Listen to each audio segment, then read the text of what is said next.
Okay? And find a woman who respects your lead. Okay? When she respects your lead, ibig sabihin kaya niya mag-submit sa'yo, kaya niya mag-surrender sa'yo. Again, you are the king, you are the leader. Ikaw yung magpo-provide. That's your job. Ikaw yung magiging source. Yung babae yung magiging flow. Okay, siya yung magpapaganda, siya yung magpapasarap. Ikaw yung magbibigay ng karne. Kaya, 'di ba nung unang panahon, yung mga lalaki, yung mga hunters, mga gatherers, ikaw yung magbibigay ng karne. Tapos yung babae yung magluluto, siya yung magpapasarap noon, siya yung maghahanda noon.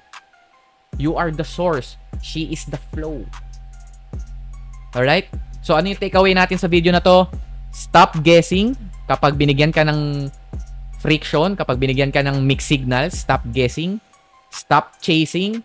Stop overthinking yung mga, ano ba yun? Sign niya ba na gusto niya ako? Ba't parang mixed signal siya? Because kapag gusto ka ng babae, she will be clear about it. Her actions will be clear about it. Hindi man niya sabihin, hindi man niya ipagtapat by words, yung mga actions niya, it will be clear. Okay? So that's why focus on building your kingdom. Be a great king. Lakasan nyo yung dating nyo.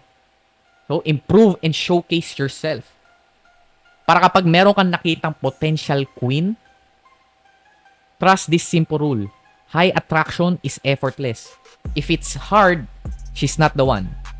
Practice walking away immediately from any woman who creates friction or roadblocks. Value your resource, your time, your energy, your money. Kasi again, those are valuable resource. Gamitin mo lang yon in order for you to set up sa dream life mo. Sa gusto mong lifestyle, sa gusto mong buhay.